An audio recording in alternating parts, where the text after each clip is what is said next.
കശ്മീരിലെ ജയിലുകൾക്ക് നേരെ ഭീകരാക്രമണ സാധ്യതയുണ്ടെന്ന് രഹസ്യാന്വേഷണ ഏജൻസികളുടെ മുന്നറിയിപ്പിന്റെ പശ്ചാത്തലത്തിൽ ശ്രീനഗർ, ജമ്മു സെൻട്രൽ ജയിലുകൾക്ക് കനത്ത സുരക്ഷ ഏർപ്പെടുത്തിയിരിക്കുകയാണ്. പൂഞ്ചിലെ സുരാൻകോട്ടിൽ ഭീകരരുടെ ഒളിത്താവളം തകർത്ത സൈന്യം സ്ഫോടക വസ്തുക്കൾ കണ്ടെടുത്തിട്ടുണ്ട്.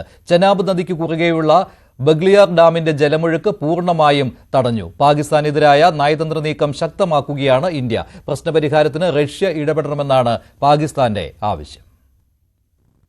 ശ്രീനഗർ സെൻട്രൽ ജയിലിനും ജമ്മുവിലെ കോട്ട് ബൽവാൾ സെൻട്രൽ ജയിലിനും നേരെ ആക്രമണ സാധ്യതയുണ്ടെന്നാണ് രഹസ്യാന്വേഷണ വിഭാഗത്തിന്റെ റിപ്പോർട്ട്.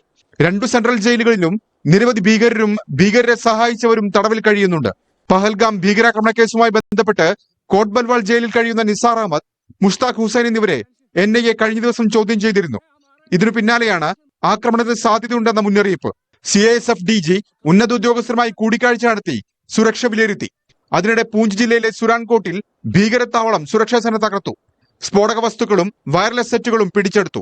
സിന്ധു നദീജല കരാർ മരവിപ്പിച്ച ഇന്ത്യ കൂടുതൽ നടപടികൾ തുടരുകയാണ്. ചെനാബ് നദിക്ക് കുറുകെയുള്ള ബഗ്ലിഹാർ ഡാമിന്റെ ജലമൊഴുക്ക് പൂർണ്ണമായി തടയാനാണ് തീരുമാനം. ഇന്നലെ ഡാമിന്റെ ഷട്ടറുകൾ താഴ്ത്തി പാകിസ്ഥാനിലേക്കുള്ള വെള്ളത്തിന്റെ ഒഴുക്ക് കുറച്ചിരുന്നു. നദികളിലെ ജലം ഇന്ത്യയിൽ തന്നെ ഉപയോഗിക്കാൻ പദ്ധതി തയ്യാറാക്കും. സാഹചര്യം പരിശോധിക്കാൻ എഞ്ചിനീയർമാരടക്കം 50 പേരടങ്ങുന്ന സംഘം കശ്മീരിലേക്ക് തിരിക്കും. അതിനിടെ പ്രശ്നപരിഹാരത്തിന് റഷ്യയുടെ പിന്തുണ തേടുകയാണ് പാകിസ്ഥാൻ. റഷ്യൻ വിദേശകാര്യമന്ത്രിയുമായി പാക് വിദേശകാര്യമന്ത്രി ചർച്ച നടത്തി. മധ്യസ്ഥ വഹിക്കാൻ തയ്യാറാണെന്ന് റഷ്യൻ വിദേശകാര്യമന്ത്രി സെർജി ലാവ്റോവ് പ്രതികരിച്ചു. താഷ്കന്റ് കരാറിന് സമാനമായ ഇടപെടൽ വേണമെന്ന് റഷ്യയിലെ പാകിസ്ഥാൻ അംബാസഡർ ആവശ്യപ്പെട്ടു. ഒരു വശത്ത് ചർച്ച ആവശ്യപ്പെടുമ്പോഴും നിയന്ത്രണ രേഖയിൽ പാക് പ്രകോപനം തുടരുകയാണ്.